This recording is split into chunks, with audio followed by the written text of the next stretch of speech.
Boa noite, pessoal, tudo bem?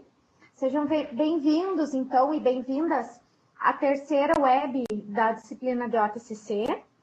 A gente vai trabalhar um pouquinho hoje com a questão da estrutura do artigo e de alguns elementos que são fundamentais na construção desse texto final que vocês vão postar no dia 23. Antes de iniciar, eu quero dar parabéns aos alunos comprometidos, né, que fizeram a postagem, que me enviaram por e-mail o relatório mensal de atividades referentes aos meses de janeiro e fevereiro.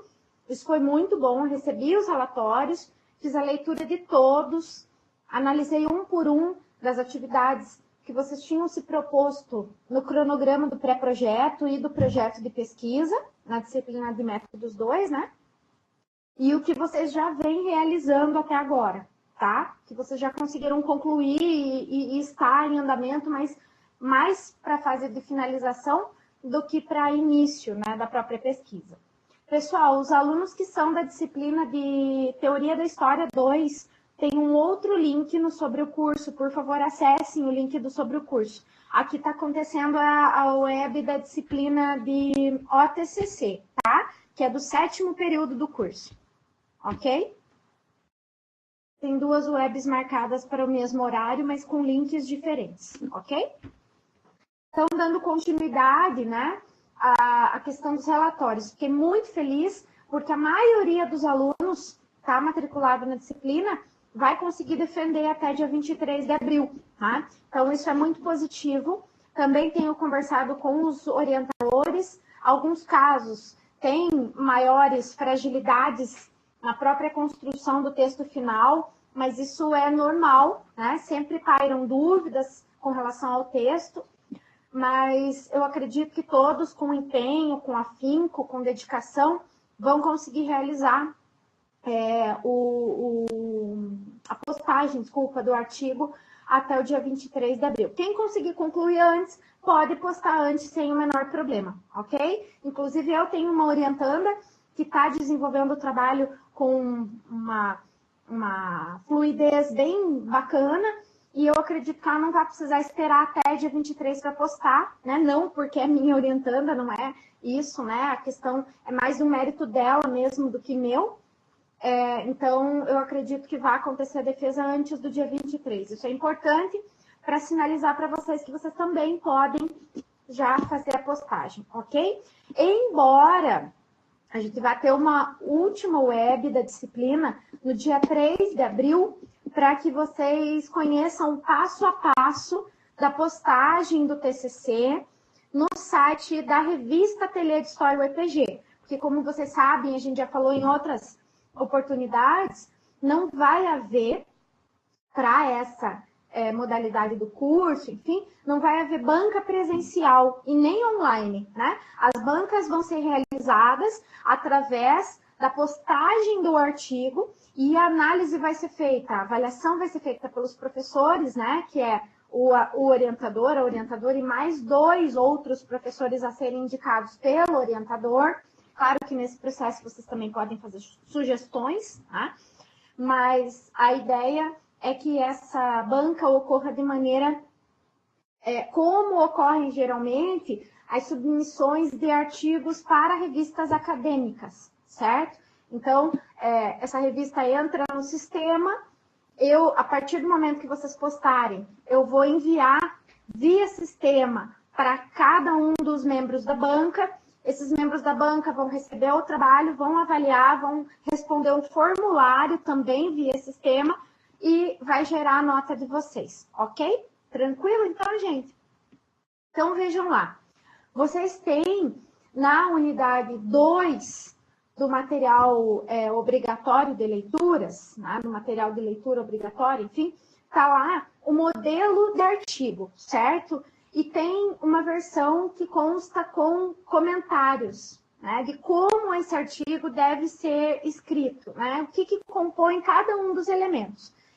Então, a gente já tem falado sobre isso desde a disciplina de métodos, vocês já escreveram um título para o trabalho de vocês lá na disciplina de métodos 2, quando vocês tiveram que colocar um título no projeto, mesmo que provisório, e vocês podem mudar o título até o último momento, né? Até a entrega, a postagem, vocês ainda podem mudar o título.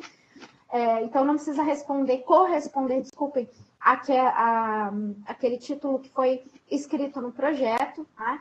Mas é interessante que vocês peguem esse arquivo, façam o download e vocês verifiquem quais são os elementos obrigatórios do artigo a ser postado como TCC no curso de licenciatura em História modalidade à distância, tá? Então, o que eu quero falar para vocês hoje? Um pouquinho sobre cada parte, né, desse artigo, certo?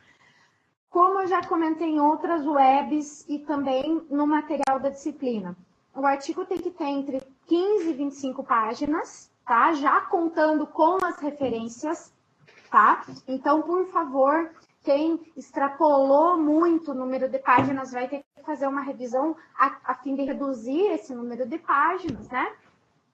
E adequar, né, a essas normas, tá? Verifiquem, o que é muito importante é que vocês verifiquem as normas de formatação, tá? Estilo ABNT. Não é obrigação do orientador e da orientadora realizarem essas adequações, tá? O orientador não vai fazer correção de normas da ABNT, ele pode até apontar uma ou outra discrepância no texto, mas isso é obrigação de vocês, ok? Então, verifiquem, por exemplo, artigos que já foram publicados na revista Atelier, né? O próprio manual de formatação bibliográfica da UEPG, que tem, além de explicar como é que faz, ele mostra em exemplos, tá? Essa formatação. Hoje eu recebi uma dúvida de uma aluna perguntando se podia ser feito o sistema de referenciação com números, né? A referenciação numérica. Pode, mas não é indicado, né? Com numeração em nota de rodapé, né? Você coloca o símbolozinho em número exponencial, né? E daí você coloca a referência na nota de rodapé. Você até pode fazer dessa forma, mas não tem se usado muito isso, né? Todas as revistas, a maioria das revistas está acatando, e a Atelier já usa esse sistema há um tempo, que é o sistema de autor-data, né? Você faz a citação e daí você coloca entre parênteses o sobrenome do autor ou dos autores, vírgula, o ano da publicação, vírgula, a página de onde vocês tiraram aquela publicação. Tem que ser desta maneira, tá? Uma outra dica aqui já para formatação diz respeito à tipologia dessa referenciação. Por exemplo, se você cita o autor no meio do parágrafo, tá? Se ele faz parte do teu raciocínio construído no meio do parágrafo, você deve colocar o sobrenome do autor em letras minúsculas, claro que com exceção da primeira letra, né? Agora, se você for colocar entre parênteses no sentido de referenciar, aí sempre vai estar com caixa alta, com letra maiúscula, certo? Então, no corpo do texto, ó, por exemplo, segundo fulano de tal, você tem que colocar fulano de tal com as iniciais maiúsculas, né? O restante minúsculo. E daí, depois que você citou fulano, citou o pensamento dele, colocou uma citação direta, né? Você abre parênteses, coloca o sobrenome, vírgula, ano da publicação, vírgula, número da página, certo? Então, é muito importante, gente, só frisando essa questão, que não é obrigação do orientador. Na verdade, duas questões.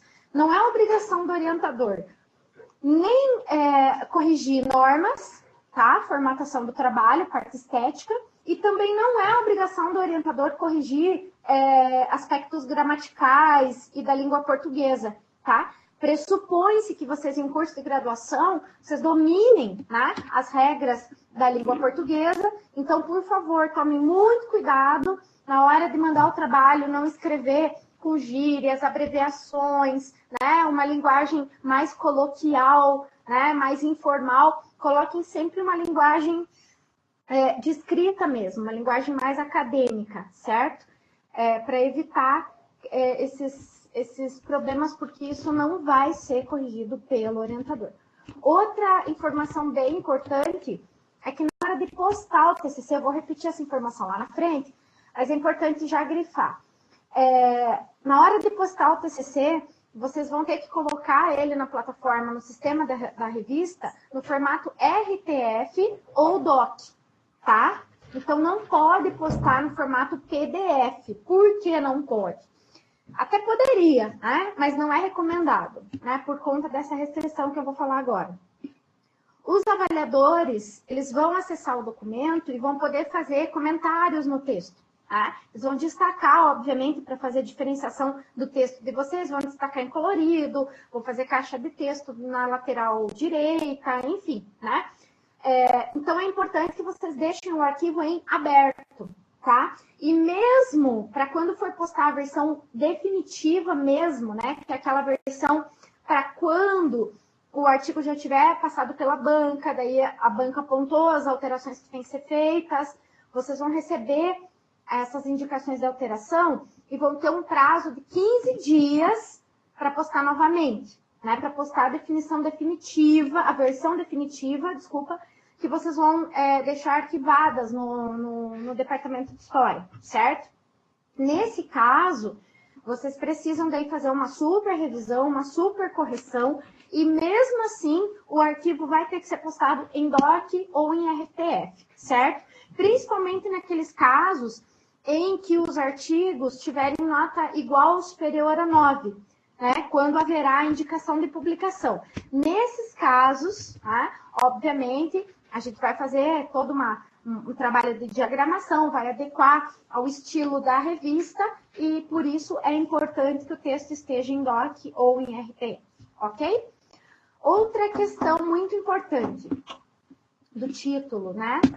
O título ele tem que ser claro, objetivo e não dá para você ficar explicando muita coisa no título, certo? Vocês podem fazer aquele sistema de um título, 2 pontos, né? E o subtítulo, né? Que a gente costuma chamar. Faz uma chamada, né? Mais forte, assim, um título mais forte e depois uma explicação, certo? Não é obrigatório, mas é interessante que, como se trata de um TCC na área de história, é interessante que vocês localizem para o leitor quais são, na verdade, os recortes, o recorte espacial e temporal, né? A cidade, se de repente ele fala de um local específico, né? E a data, né? O recorte temporal, as décadas, o ano, né? Que fez parte aí da análise de vocês, ok? Então, o título tem que explicar a que veio o trabalho, mas ele não precisa ser muito extenso, porque a explicação do que vem a ser o título, vocês vão colocar no resumo, certo? O resumo é uma explicação do trabalho de vocês, daquilo que não cabe e nem deve caber no título, certo? Então, vocês vão fazer o resumo. O resumo tem que ter, em média, aí, no máximo 250, 240 palavras, certo? Não mais que isso, tá? Até porque aquilo que não vai no título, daí vocês vão colocar na seção seguinte, que é a introdução. Então, o título ele tem que conter, né? Ali aspectos de ordem teórica, rapidamente, de ordem metodológica, né? Ou seja, explicar rapidamente o contexto, a que se refere o trabalho de vocês, né? Você pode até, por exemplo, colocar a problemática no resumo, não é indicado, mas você pode apresentar para o leitor o objetivo do teu trabalho, né? A que ele foi destinado, né? Que tipo de pesquisa, a que ele se propôs a trabalhar, e também o corpo de fontes do teu trabalho e o corpo teórico, né? Aqueles autores que você utilizou para embasar a tua pesquisa, certo?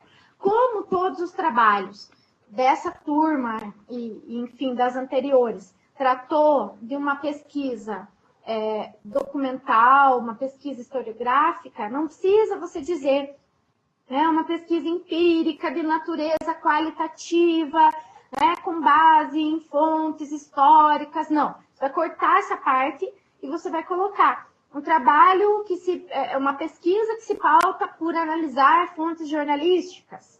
Quais são essas fontes rapidamente? Fontes imagéticas, fotografias, fontes documentais de um determinado órgão público, né? A Câmara Municipal, a Prefeitura, o Arquivo Público, etc. Uma escola, né? Então, vocês explicam isso e fecham o resumo indicando os autores que embasaram a análise de vocês, certo? Se você fez lá um trabalho com base em algum conceito, né? Conceito de representações, conceito de campo, conceito de hábitos, conceito de patrimônio, de memória, enfim. Apresente para o teu leitor essa perspectiva. Ai, professora, mas eu tenho dúvida, eu não sei como fazer isso. Vai lá na revista Ateliê, leia artigos, não só com o objetivo de fortalecer o referencial teórico de vocês, mas também para identificar como outros autores fizeram essa construção teórica, né?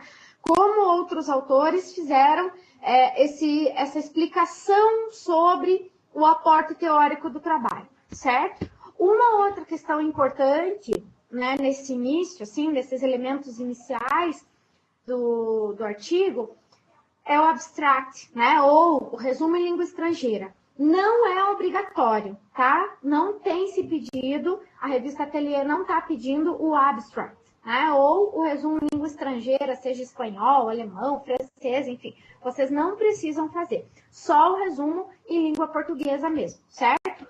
Outras questões que são dispensáveis, outros elementos que são dispensáveis nessa versão, nessa modalidade de TCC. Sumário, capa, folha de rosto, tudo isso cai fora, né? Índice, lista de figuras, nada disso. Por quê? Porque tem um formato específico de artigo, né? E o artigo, ele já apresenta direto o texto, né? Tem o título na mesma página, o nome dos autores, né? Daí o resumo e daí já parte para a introdução. Esqueci de 2 elementos importantes, tá?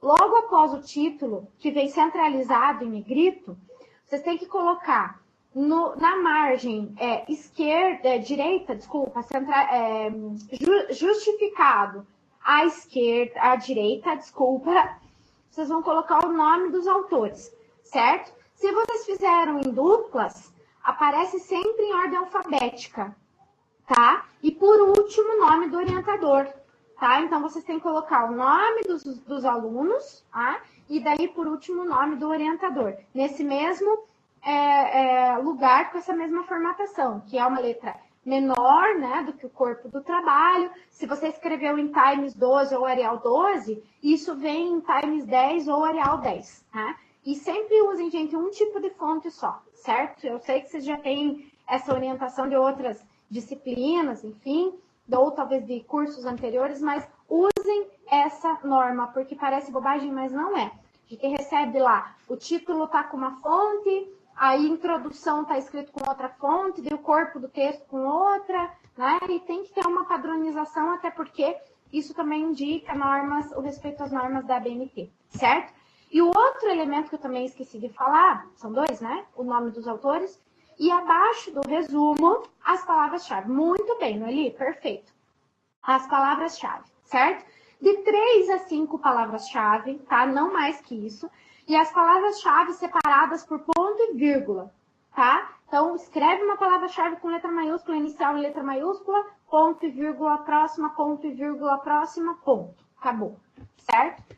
Vocês vão encontrar trabalhos que apresentem as palavras separadas por ponto ou por vírgulas também, mas isso não é um critério que vai prejudicar o trabalho de vocês, tá? Sempre com a primeira letra em maiúsculo e o restante em minúsculo. Aí o restante das sessões seriam a introdução, né? Que eu já recomendei que vocês não usem muito mais do que uma página e meia, 2 páginas para escrever a introdução do trabalho, que venha a ser uma explicação um pouco maior do que é o resumo, né? Então veja lá, o título é uma versão bem resumida, né? Aí o resumo apresenta as ideias que não podem conter, não são contidas no título, né? E a introdução apresenta elementos que não podem ser contidos no resumo, por uma questão de espaço, de limitação de espaço, tá? Então, pensem em escrever esses 3 elementos encadeando essa ideia, tá? Então, o resumo mais sucinto, o título bem sucinto, o resumo sucinto, mas nem tanto, né? E a introdução, onde vocês podem explicar um pouco melhor as ideias do trabalho de vocês, de onde vocês partiram, o contexto, principalmente o contexto histórico, né? Se eu vou analisar a história de uma escola, por que essa escola, por que essa cidade, o que essa escola tem de diferente das demais, certo? Por que vocês fizeram essa opção, certo?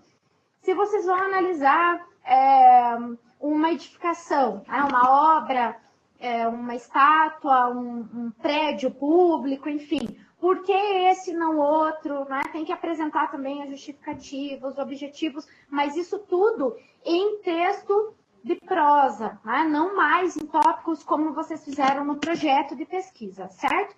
Isso tudo na introdução.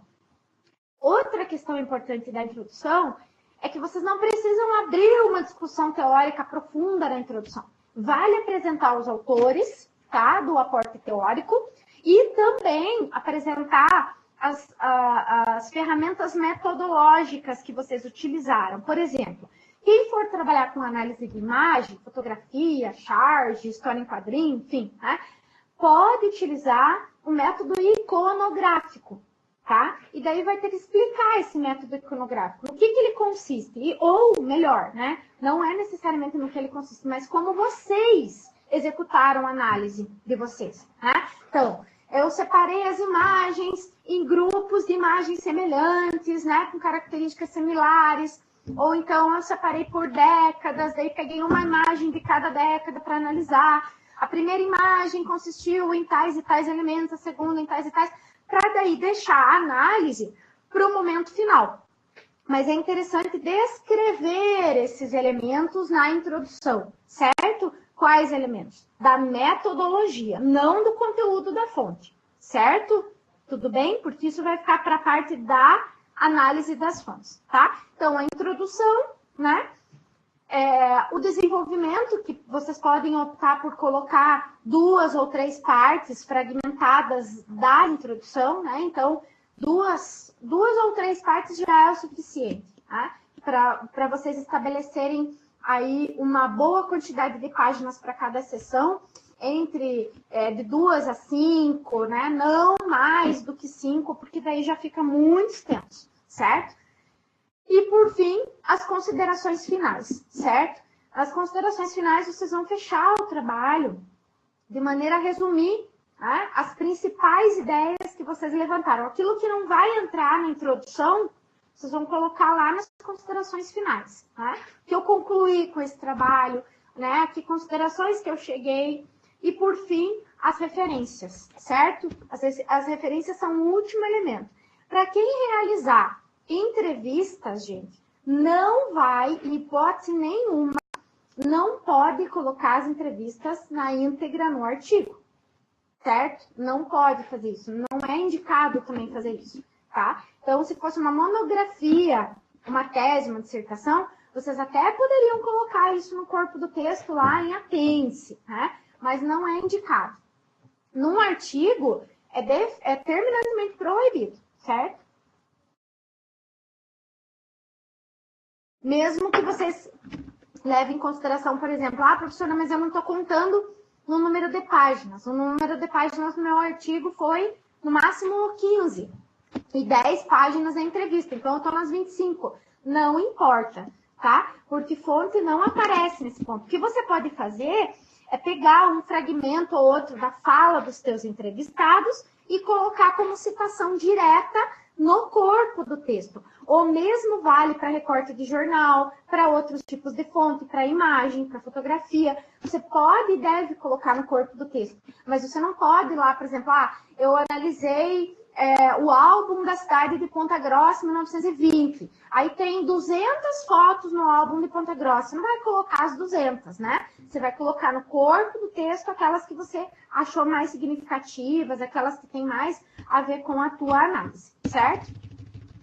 E mais um alerta com relação à questão da escrita, né? A escrita formal, o respeito às normas da língua portuguesa, né? Muito cuidado, gente, com as terminações verbais, tá? Os tempos, desculpem. Os tempos verbais. Por quê? Porque no projeto, vocês escreveram em relação a um futuro, porque a pesquisa ainda ia se delinear, ainda ia ser realizada. Agora, no TCC, os verbos vão todos para o passado, que agora pressupõe que vocês já concluíram a pesquisa, pelo menos a etapa que vai até, né, o final da graduação. Então, você tem que colocar pesquisou, ou realizou-se, ou analisei, enfim, tudo no passado. Cuidem com isso, porque é fundamental que vocês troquem aí os verbos. A gente fez a indicação de que vocês utilizassem o texto do projeto para seu ponto de partida para o TCC, né? Então, todo aquele texto que vocês já prepararam para o projeto, vocês podem utilizar para produzir o TCC. Não tem que jogar aquilo lá fora, começar do zero. Não.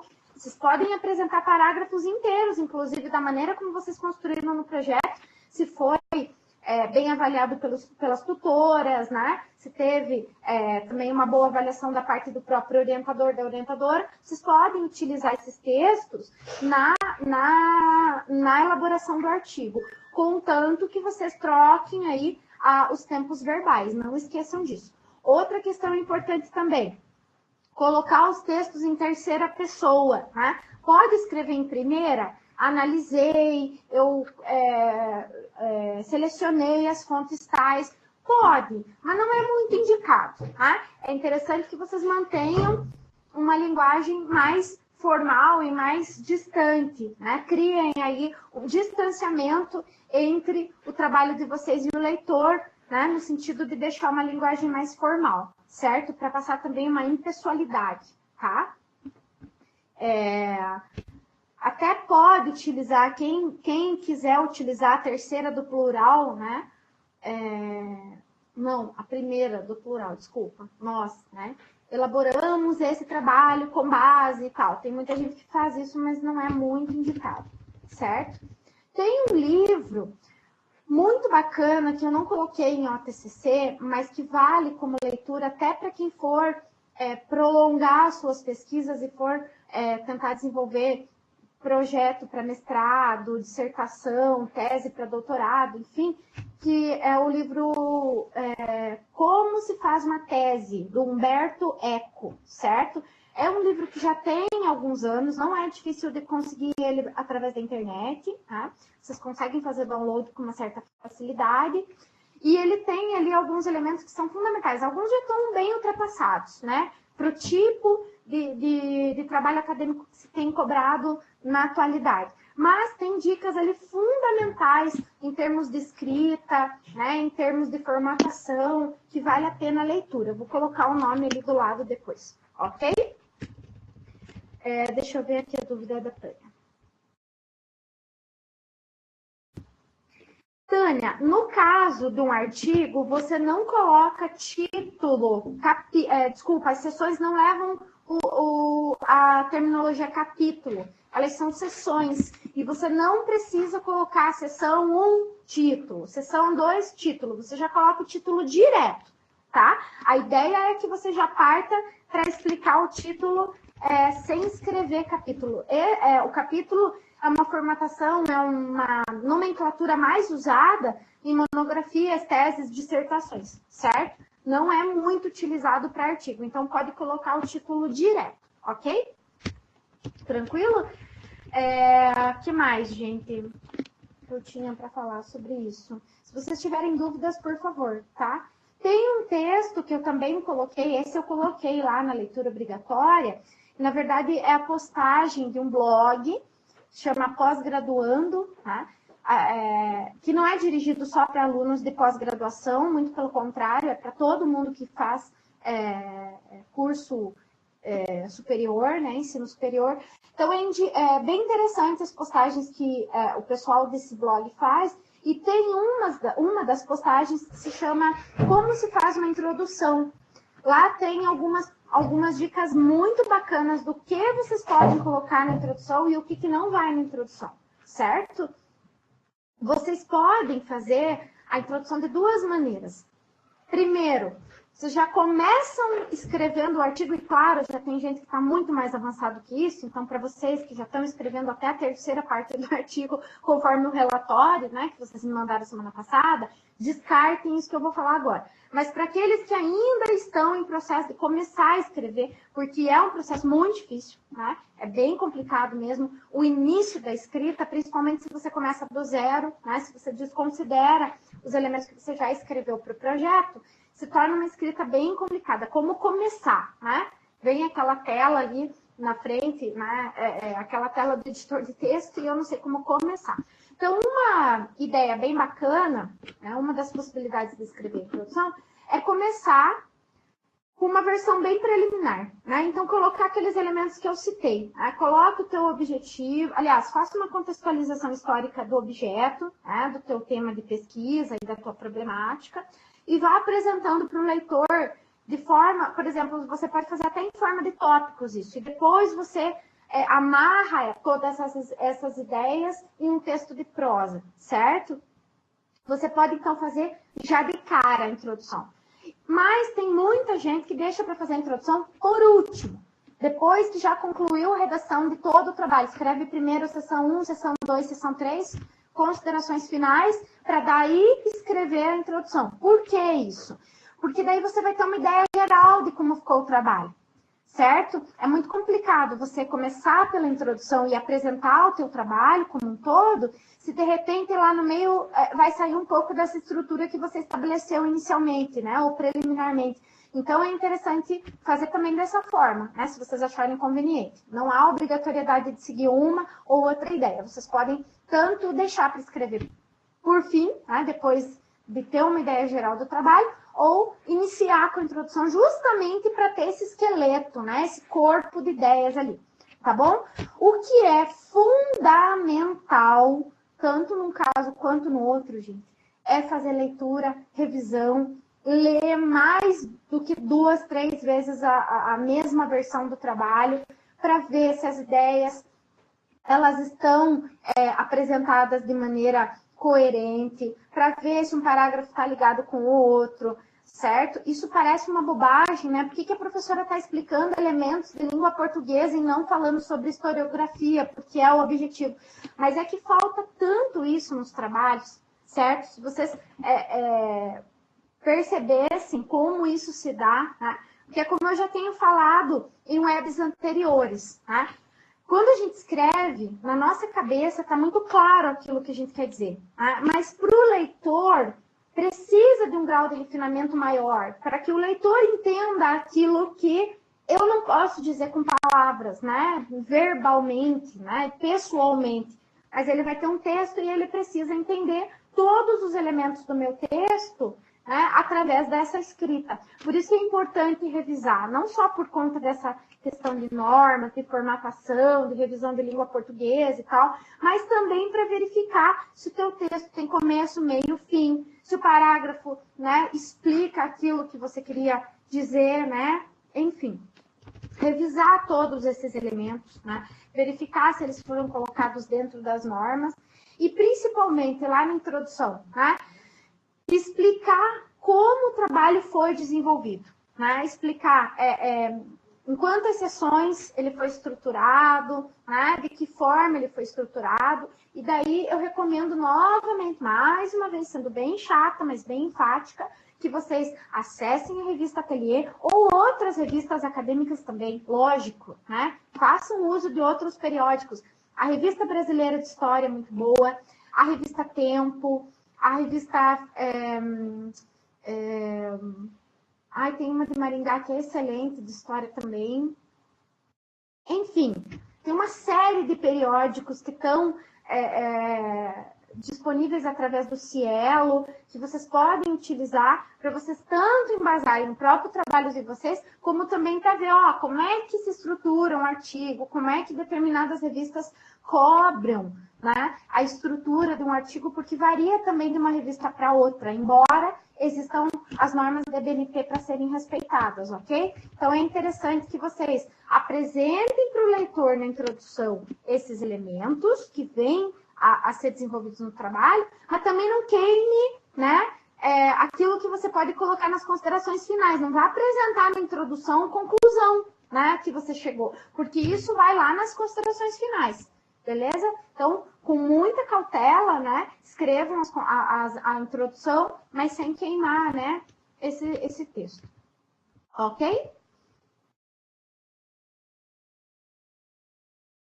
Não, Tânia, eu discordo.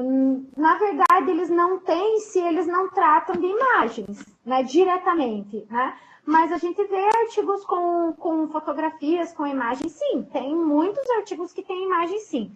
Não há orientação sobre o número de imagens. O que eu digo assim, que deveria ser pensado como um critério, né? É que talvez assim, para quem for fazer análise de imagens, você pegou 15 imagens e o artigo só pode ter 15 páginas, obviamente você não vai poder colocar as 15 imagens no seu trabalho, por conta de uma questão de limitação do número de páginas. Então escolha uma certa porcentagem, né? Sei lá, 20% dessas imagens, 30%, né? Até umas 5 imagens, se você trabalhou com 15, né? Se você trabalhou com 10, umas 2 ou 3, né? Faça, então, uma limitação dessas imagens, até porque essas imagens, no corpo do texto, elas vão contar página, né? E para nós, na história, para o orientador, para a banca, pouco vai fazer diferença na avaliação de vocês a imagem em si, sabe como? O que vai fazer diferença é a análise que vocês fizeram sobre a imagem. É isso que nós, banca, queremos analisar, tá? Então, vocês até colocam as imagens de uma forma ilustrativa para apresentar, né? Claro, para o leitor, se você vai trabalhar com fotografia, por exemplo, tá? O teu leitor, ele vai ficar ávido por verificar essas imagens, por ver, né, por visualizar. Mas, por outro lado, se você encher o teu trabalho de imagem, né, isso prejudica a tua avaliação, tá? Então, pense aí em torno de uns 30% da quantidade total de imagens que você analisou. Ah, professora, mas eu não analisei a imagem, eu analisei um prédio, né? E eu queria colocar a imagem do prédio no trabalho. Pode? Claro que pode, né? Mas daí pendam para a questão de colocar menos imagens, tá? E mais texto, com análise, obviamente, tá bom? Tranquilo? Que mais que eu tinha para dizer? Outra coisa. É interessante utilizar aquele método de escrita, né? Que você escreve e depois você organiza as ideias. Por quê?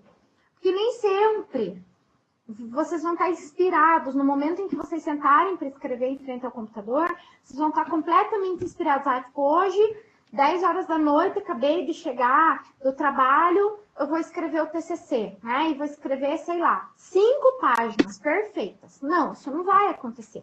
Né? Quem concilia aí trabalho, família, filho pequeno, né? E o curso com outras disciplinas também, tem uma limitação de tempo que é bem severa. Tá? Então, nesse caso, o que eu recomendo? Qualquer tempo que você tiver, às vezes um insight, né? Veio uma ideia bacana sobre o trabalho, vá para o editor de texto, escreva o que vier na cabeça. Depois vocês organizam e sistematizam essas informações. O problema é que a gente, como acadêmico, como pesquisador, dá uma vontade enorme de escrever já a versão definitiva, né, do trabalho, na primeira sentada. Então, hoje eu vou tirar para escrever o TCC, tarde de domingo, um domingo chuvoso, né, não vou fazer nada mais produtivo do meu dia, então eu vou tirar essa tarde chuvosa e fria para escrever o meu TCC, certo? Mas, de repente, eu vou escrever e penso assim, não, só tenho esse tempo, não vou usar outro tempo para escrever, vai ser hoje e acabou. Então, do jeito que eu escrever, foi. Vou mandar para o orientador, não quero nem mais pegar nesse texto. Tá? Do jeito que eu terminar de escrever, na hora que der a musiquinha do Fantástico lá, eu paro e mando para o meu orientador e seja o que Deus quiser. Gente, não é assim que se escreve, né? Um resultado de uma pesquisa. Vocês precisam fazer uma revisão rigorosa, uma revisão estruturada, né, daquilo que vocês escreveram antes de enviar o texto. Vou citar um exemplo para vocês. Não é da turma de vocês, é de um outro curso que eu trabalho que aconteceu isso. Então, ano passado, uma determinada aluna mandou para mim as partes do projeto, porque no curso que ela está realizando, o projeto ele foi cobrado em partes. Então, ela tinha que mandar um texto com a justificativa, outro texto com a problemática, outro texto com os objetivos, tudo separado. Né? Aí, cada texto desse, que na verdade era uma tarefa para a disciplina do OTCC, né? Ela mandava para mim primeiro, para eu corrigir e tal, e daí ela fazer as adequações se fossem necessárias e postar a tarefa, como se fosse um feedback. Né? Aí eu expliquei para ela, olha, seria interessante que você me passasse a visão do projeto como um todo, tá? Para que eu tenha ideia do que você pretende. Ficar vendo em partes assim, enquanto orientador, é complicado. Eu preferia que você me mandasse o projeto quando você terminasse. Aí ela me explicou que era a exigência do curso e tal, tudo bem, tranquilo. Fiz lá os meus apontamentos sobre cada um dos textos, inclusive indiquei lá, né? Olha, tem parágrafo que está com margem diferente, né? Um parágrafo começa com 1,5 cm, aí no parágrafo seguinte, o parágrafo começa com 1,2 cm, né? Então já fica bem desproporcional, aquele texto parece, né, uma minhoca doida lá, tudo desconfigurado.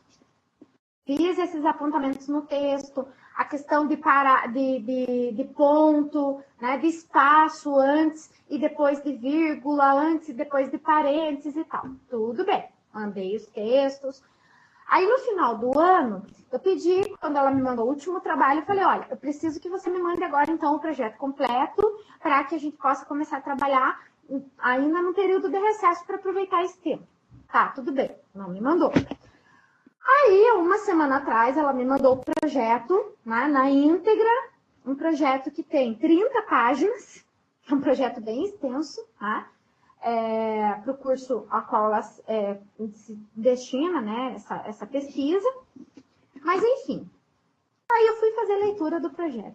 Quando eu peguei, gente, para fazer essa leitura, eu fiquei escandalizada. Por quê? Porque aquelas correções que eu tinha feito nos textos fragmentados, ela nem se dignou a fazer. Ela copiou e colou no texto do projeto. Então, todos aqueles erros de paragrafação fora das normas, de pontuação errada, de espaço onde não tinha, de erro de língua portuguesa, tudo aquilo constava no projeto, segundo ela, a versão mais recente que ela tinha do projeto. Aí eu tive que interromper, né, a produção. Falei, olha, eu te mandei arquivos no ano passado, você pegue, reveja esses arquivos, coloque, né, tudo isso dentro já de uma norma de escrita de artigo, né, porque o TCC também vai ter que culminar num artigo, e daí nós partimos aí. Mas eu quero com revisão de normas e revisão de língua portuguesa, porque senão eu não vou ter condições de começar a trabalhar fazendo um trabalho que eu já fiz, né, revisando um texto que, na verdade, eu já revisei anteriormente. Então, gente, por que eu estou contando toda essa historinha para vocês? Para que vocês fiquem muito atentos na hora de mandar os textos para os orientadores. Como eu falei no começo da web, eu repito agora. Não é obrigação do orientador fazer revisão de normas, colocar o texto de vocês nas normas e nem fazer correção de língua portuguesa. Isso daí é obrigação de vocês, tá? Então, por favor, revisem o texto. Terminou de escrever? Deu como encerrado o trabalho num determinado dia? Tranquilo, não manda para o orientador ainda, né? Faz uma revisão desse texto e manda no momento subsequente, né? Depois que você já deu uma lida e já deu uma revisada, ok? Tranquilo? Aí, o desenvolvimento do trabalho não tem uma receita pronta. O que eu faço? Primeiro, eu faço uma contextualização, depois eu apresento a reflexão teórica sobre um determinado conceito, e por último eu faço lá, apresento análise das fontes, né? Ou eu apresento uma parte mais histórica, uma parte mais teórica e uma parte mais analítica, mais epistemológica, né? Não tem uma receita pronta, né? Isso vai depender também do acordo que vocês traçaram, da estratégia que vocês traçaram com os orientadores, certo?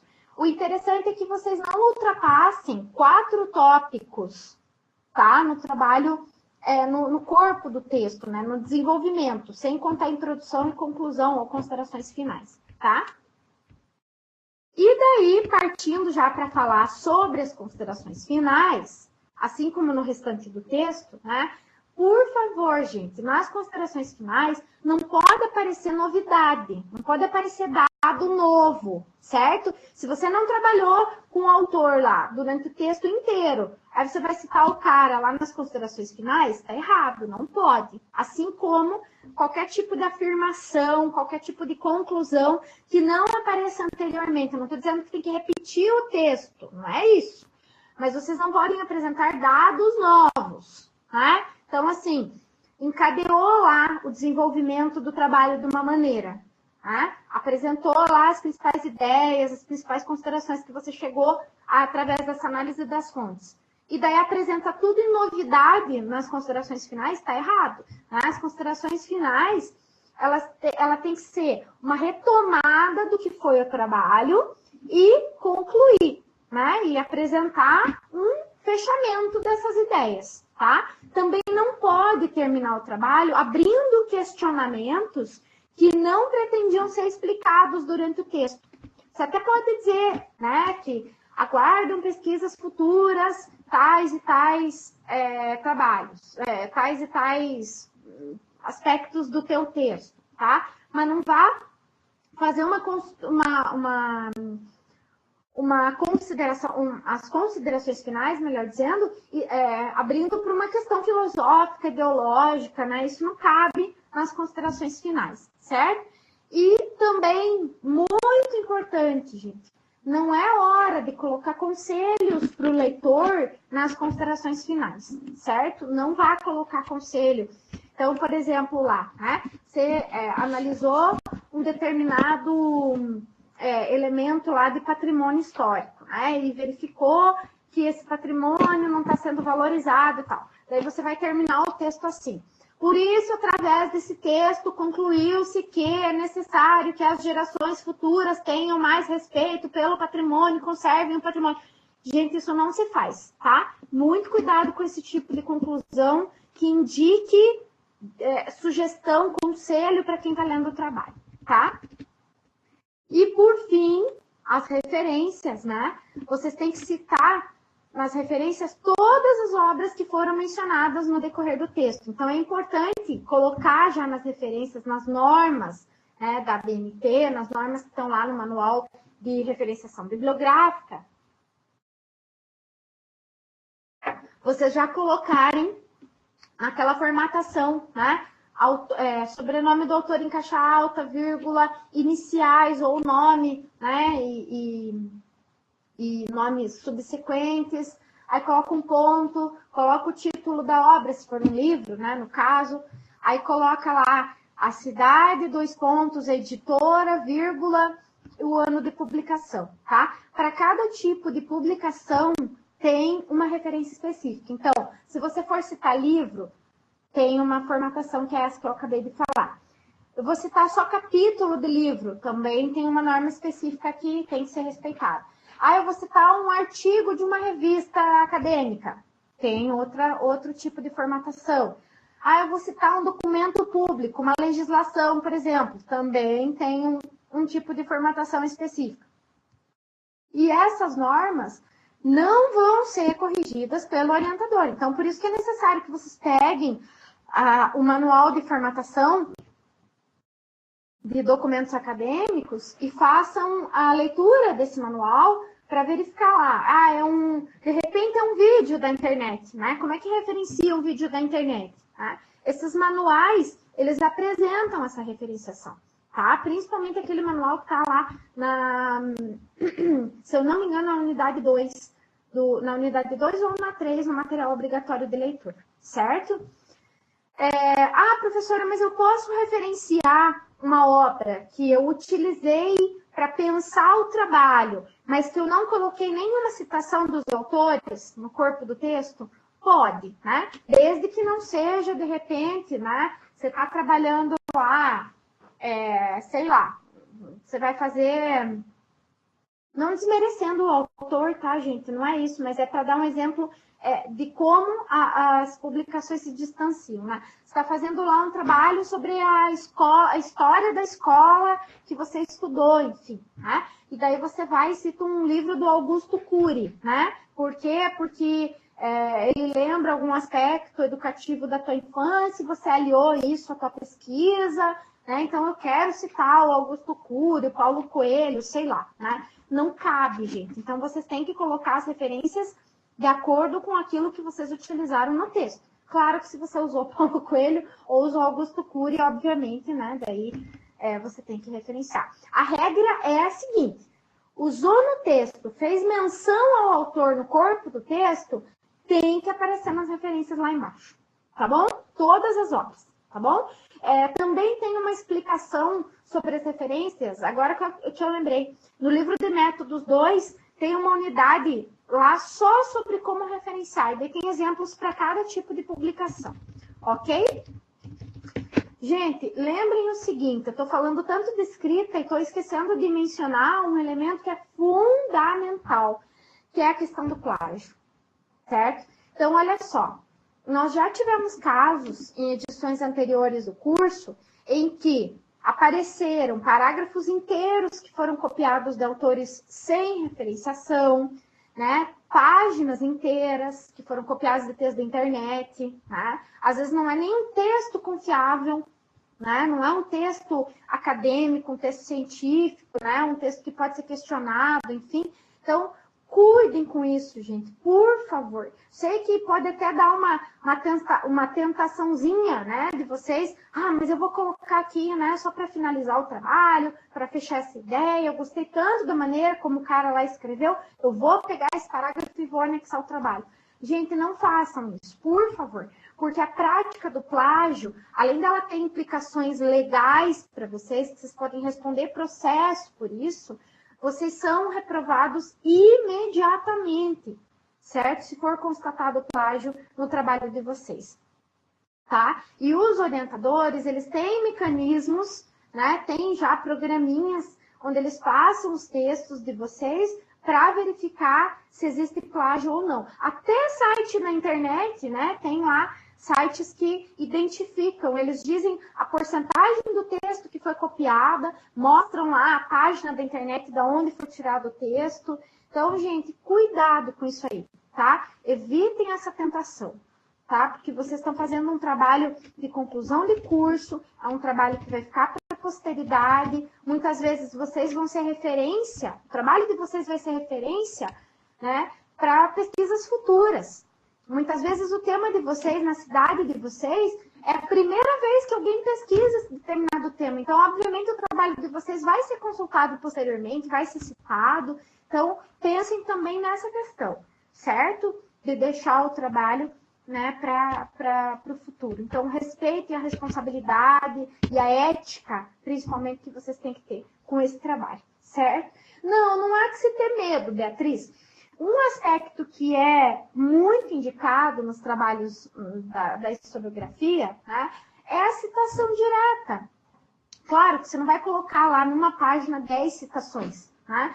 Por quê? Porque mais importante do que a ideia do autor é o uso que vocês fazem da ideia do autor. É como vocês interpretam essa ideia, considerando o corpo de fontes, considerando a análise que vocês se propuserem a fazer. Então, por exemplo, achei lá num livro um parágrafo que encaixa direitinho com a minha análise. Era aquilo que eu queria dizer com as palavras do autor.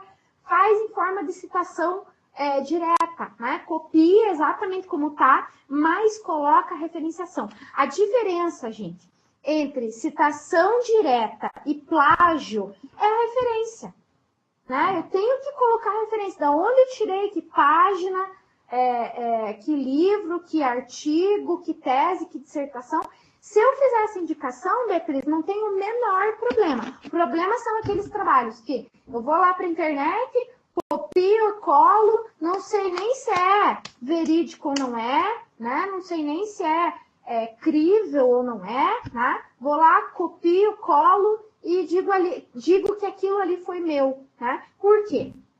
Porque se um texto não está fazendo referência, já falei para vocês em momentos anteriores, né?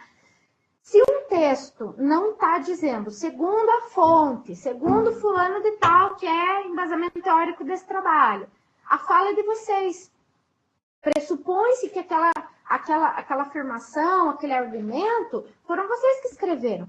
Então, se você copia e cola da internet, ou da onde quer que seja, né, e vocês não colocam entre aspas, ou dizem segundo fulano de tal, segundo o site tal, assume-se que aquilo foi vocês que escreveram, foram vocês que escreveram.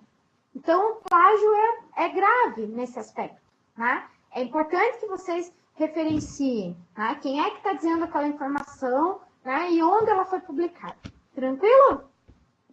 Gente, dúvidas? Por favor, fiquem à vontade para manifestar as dúvidas. Ok, muito bem. Então, gente, assim, no dia 3 a gente vai fazer a nossa última web do OTCC, tá? E nessa web eu vou explicar passo a passo como inserir o trabalho na revista Ateliê de História UEPG, tá? Então, eu vou fazer uma retomada ali dos elementos, tá? E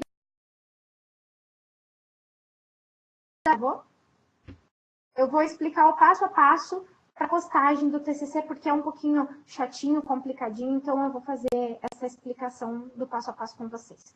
Ok? Gente, sem dúvidas mesmo? Estou à disposição de vocês.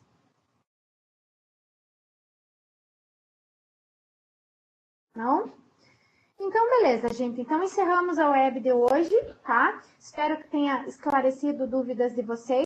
Se houver alguma outra dúvida que permanecer ou que vocês lembrarem em momentos posteriores, por favor, escrevam que eu respondo. Eu tento responder o mais rápido possível, certo? Escrevam pelo fórum, tá? Ou se não quiserem também escrever pelo fórum, escrevam por mensagem privada. Só deem preferência, por favor, para usar o AVA, tá? Tem muita gente me mandando dúvida por e-mail. Eu prefiro que vocês utilizem o AVA para ficar registrado no AVA esse desenvolvimento de comunicação, ok? Nada contra o e-mail, nada contra me mandar mensagem, tá? Mas eu prefiro que seja através do AVA, ok?